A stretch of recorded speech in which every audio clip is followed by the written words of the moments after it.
नमस्कार, TV 9 digital में आपका स्वागत है और मैं हूं कार्तिकेय शर्मा।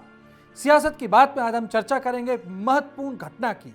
जी हां, तालिबान ने गजनी शहर पर कब्जा कर लिया है। कहने का मतलब है उसे पूरे तरफ से घेर रखा है। यानी अगर तालिबान चाहे तो शहर के अंदर घुस के उसके सिविल हेडक्वार्टर पे कब्जा कर सकता है। यानी गजनी शहर घिरा हुआ है। लेकिन इसमें महत्वपूर्ण बात क्या है? महत्वपूर्ण बात यह है कि गजनी शहर मात्र 160 किलोमीटर दूर है अफगानिस्तान से। काबुल के दक्षिण में पड़ता है, पाकिस्तान के पास पड़ता है, कांधार और काबुल के बीच पड़ता है। कहने का मतलब है वो ठीक काबुल और कांधार के बीच में मिडवे है। और कहा जाता है जिसने गजनी पर कब्जा किया वो दक्षिण अफगानिस्तान पे कब्जा कर लेता है। अफगानिस्तान की एक खास बातचीत है, पूरे अफगानिस्तान में जो राजमार्ग हैं वो उत्तर से दक्षिण जाते हैं, वो पूर्व से पश्चिम या पश्चिम से पूर्व नहीं जाते हैं। जो अफगानिस्तान की ज्योग्राफी है, उसका जो भूगोल है, वो इसको परमिट ही नहीं करता है। यानी जितने राजमार्ग हैं वो ऊपर से नीचे जा रहे हैं। और अगर गजनी पे कब्जा हो जाता है तालिबान का तो ये बहुत बुरी खबर है घनी सरकार के लिए। क्योंकि ये शहर इसलिए महत्वपूर्ण है क्योंकि अगर आप गजनी पे कब्जा करते हैं तो कांधार आपके हाथ से बाहर हो जाता है। कांधार आपके हाथ से बाहर हो जाता है तो लश्करगाह आपके हाथ से बाहर हो जाता है। लश्करगाह जो दक्षिण में पड़ता है, अगर वो बाहर हो जाता है तो उसी के पूर्व में आपके पास जो बना बड़ा शहर है हेरात, वो भी बाहर हो जाता है। और हेरात के बाहर होते ही यानी हेरात, लश्करगाह, कांधार और गजनी, यानी पूरा का पूरा दक्षिण अफगानिस्तान उत्तरी अफगानिस्तान से कट जाता है। तकलीफ और भी है, उत्तर में मज़ार शरीफ में लड़ाई लगातार चल रही है। वो हज़ारा इलाका है, वहाँ शिया समुदाय के लोग रहते हैं। कहते हैं अफगानिस्तान का ये इलाका सदर्न स्टेपीज है, यानी घास के मैदान है, पूरा हरा है, भूरा नहीं है। कहने का मतलब है कि दक्षिण अफगानिस्तान की तरह सूखा भी नहीं है। और वहाँ भी तालिबान ने अपनी पकड़ कर रखी है। और ये जो खबरें आ रही हैं उससे साफ होता है कि तालिबान के पास, यानी उनके पास इतनी शक्ति है कि अगले 4 से 5 महीने के भीतर वो पूरे अफगानिस्तान पे कब्जा कर लेंगे।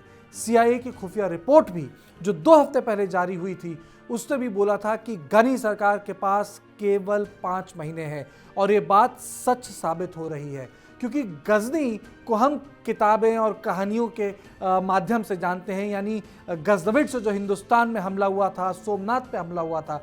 लेकिन अफगानिस्तान की राजनीति में, अफगानिस्तान की मिलिट्री हिस्ट्री में इसका एक बहुत बड़ा जिसे कह सकते हैं सिग्निफिकेंस है। यहाँ से आप पाकिस्तान के पास भी हैं, यहाँ से आप काबुल के पास भी हैं, यहाँ से आप कांधार के पास भी हैं, यहाँ से रास्ता बामियान की तरफ भी जा सकता है।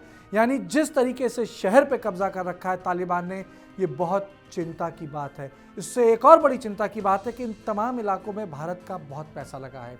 हेरात के पास भारत सरकार ने सलमा डैम बनाया है।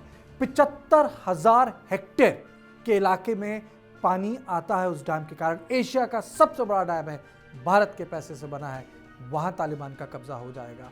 जो ये सड़क है, इसे बनाने में भारत का पैसा लगा है, वहाँ तालिबान का कब्जा हो जाएगा। जो काबुल के पास बच्चों के पढ़ने लिखने की जगह है, जो इंदिरा गांधी अस्पताल है, वो सब भारत के पैसे से बना है। उन सब जगह तालिबान का कब्जा हो जाएगा। यानी भारत का जो $3 बिलियन है जिसमें ये काबुल में बनी संसद है अफगानिस्तान की, वो भी भारत के पैसे से बनी है।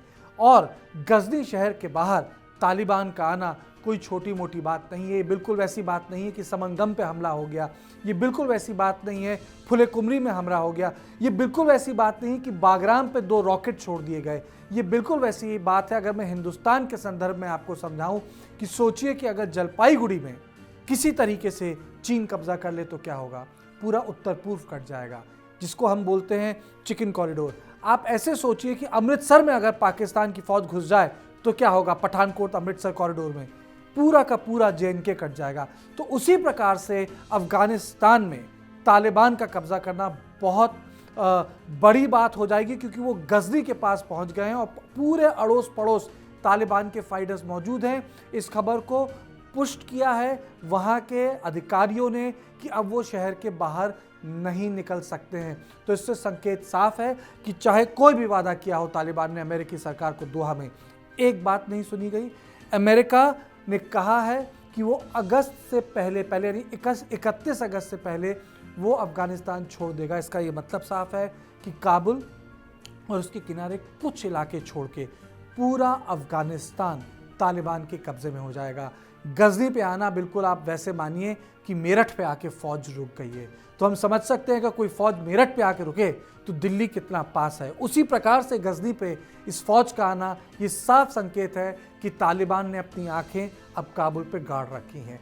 ना तालिबान इस वक्त एयरफोर्स के साथ नहीं है, उसके पास एयरफोर्स नहीं है, तालिबान के पास कोई ज़्यादा हथियार नहीं है, लेकिन तालिबान के पास वो समर्थन ग्रामीण अफगानिस्तान के इलाकों से आ रहा है जो वहाँ की सरकार के पास नहीं है। और ये सबसे बड़ी चिंता की बात है कि पॉपुलर सपोर्ट एक रूढ़िवादी, एक कंजर्वेटिव जिसे अंग्रेजी में कहते हैं, या आप ये मानिए कि इस तरह के दल को है जो पतंगबाजी पे लोगों को जेल में डाल देता है, बाल ज़्यादा लंबे करने पे पब्लिक पे पिटाई कर देता है, जिसको पसंद नहीं कि औरतें पढ़ें, और उसको इस तरीके से वहाँ समर्थन या जिसे आप कह सकते हैं पब्लिक सपोर्ट मिल रहा है। और अमेरिका का जाना, तालिबान का गजनी में पहुँचना और इस सड़क को काबुल से काट देना, ये अच्छी खबर नहीं है भारत के लिए, क्योंकि अगर इस पर जल्द ही मदद नहीं की गई काबुल सरकार की, चाहे आप इसे घनी सरकार बोल लीजिए या आप ISF की फौज बोल लीजिए, तो काबुल का गिरना अगले 2 महीने में तय है। तो सियासत की बात पे बस इतना ही। देश और दुनिया की बाकी खबरों के लिए आप देखते रहिए TV9 डिजिटल।